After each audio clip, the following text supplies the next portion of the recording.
రాజకీయ లబ్ధి కోసమే కాళేశ్వరంపై కాంగ్రెస్ నేతలు తప్పుడు ప్రచారం చేస్తున్నారని హరీష్ రావు ఆగ్రహం వ్యక్తం చేశారు. కాళేశ్వరంపై పవర్ పాయింట్ ప్రజెంటేషన్ ఇచ్చిన హరీష్ రావు రాష్ట్రానికి కాళేశ్వరం జీవధార అన్నారు. కాళేశ్వరం ప్రాజెక్టు ద్వారా మొత్తం 20,33,572 ఎకరాలకు సాగునీటిని అందిస్తే ఒక్క ఎకరాకు నీళ్లు ఇవ్వలేదని కాంగ్రెస్ నాయకులు తప్పుడు ప్రచారం చేస్తున్నారని విమర్శించారు.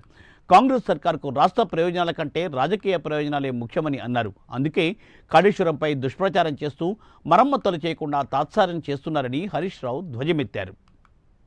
కేటీఆర్ గారు ఈ విషయాలు ప్రజల్లోకి వెళ్ళాలి, తప్పకుండా మన బీఆర్ఎస్ పార్టీ తరఫున మీడియాకు వెళ్తున్నటువంటి మిత్రులకు కానీ శాసనసభ్యులకు కానీ ఈ కాంగ్రెస్ చేస్తున్న దుష్ప్రచారాన్ని చెప్పాల్సినటువంటిది అవసరం చాలా ఉంది అని గత కొద్ది రోజులుగా వారు 2-3 సార్లు నాతో మాట్లాడడం జరిగింది. ఎందుకంటే కాంగ్రెస్ ఈరోజు మేము చెప్పేవన్నీ కూడా 100% వాస్తవాలు, ఆధారాలతోని, డాక్యుమెంట్లతోని ఈరోజు మీకు వివరించే ప్రయత్నం చేస్తున్నాం. ఏది రాజకీయ ఉపన్యాసం కానే కాదు. ఏ ఒక్కటి కూడా అవాస్తవాలు చెప్పడమో, కాంగ్రెస్ నాయకుల్లాగా రేవంత్ రెడ్డి లాగా బట్టగాల్చి మీదేసే ప్రయత్నమో మేము చేయలేదు. ఎందుకంటే కేసీఆర్ గారు మా అందరికీ నేర్పింది ఒకటే, ఎన్నో త్యాగాలతోని పోరాటాలతోని తెలంగాణ సాధించాం. మనకు రాజకీయాల కంటే కూడా రాష్ట్రం ముఖ్యం, రాష్ట్ర ప్రజల ప్రయోజనాలు ముఖ్యం. అధికారంలో ఉన్న ప్రతిపక్షంలో ఉన్న రాష్ట్ర ప్రయోజనాల కోసమే పనిచేయాలనేదే కేసీఆర్ గారు ఎప్పుడు కూడా మాకు చెప్తూ ఉంటారు.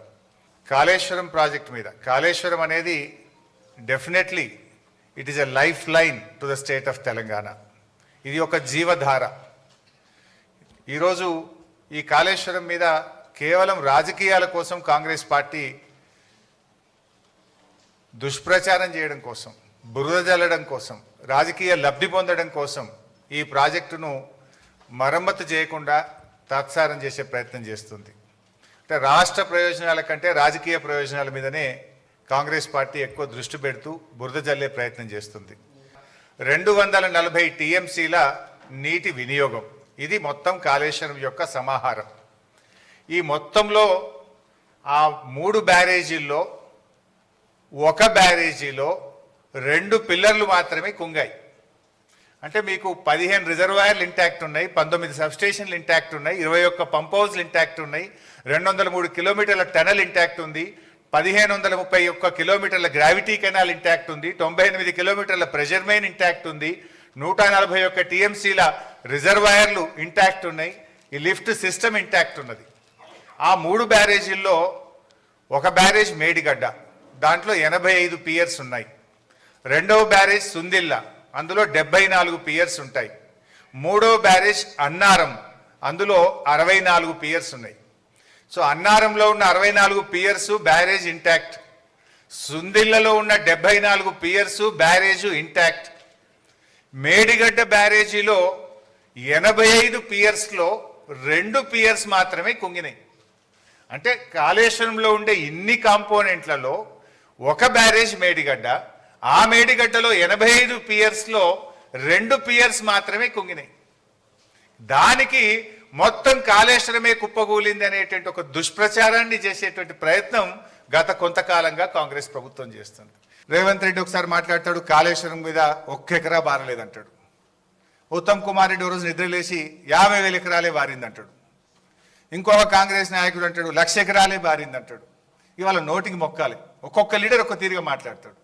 ఇది నేను చెప్తున్నది కాదు, source submission of irrigation engineers report to the newly formed Congress government. కొత్తగా రాష్ట్రంలో ఏర్పాటైన కాంగ్రెస్ ప్రభుత్వానికి వీళ్ళు కాళేశ్వరం రివ్యూకు పోతే ఇరిగేషన్ డిపార్ట్మెంట్ ఇచ్చిన ప్రజెంటేషన్ కాపీ, ఇది నా సొంత కవిత్వం కాదు, డిపార్ట్మెంటు కాంగ్రెస్ ప్రభుత్వానికి ఇచ్చిన ప్రజెంటేషన్. కాళేశ్వరం ద్వారా అప్పటికి 98,570 ఎకరాలు ఆయకట్టని, ఇది డైరెక్ట్ కాలువల ద్వారా. అదేవిధంగా కాలువల ద్వారా నింపిన 456 చెరువులను నింపడం ద్వారా 40,000 ఎకరాల ఆయకట్టు. ఎస్ఆర్ఎస్పి స్టేజ్ 1, స్టేజ్ 2 నిజాం సాగర్కు 1,67,000 ఎకరాల కొత్త ఆయకట్టు.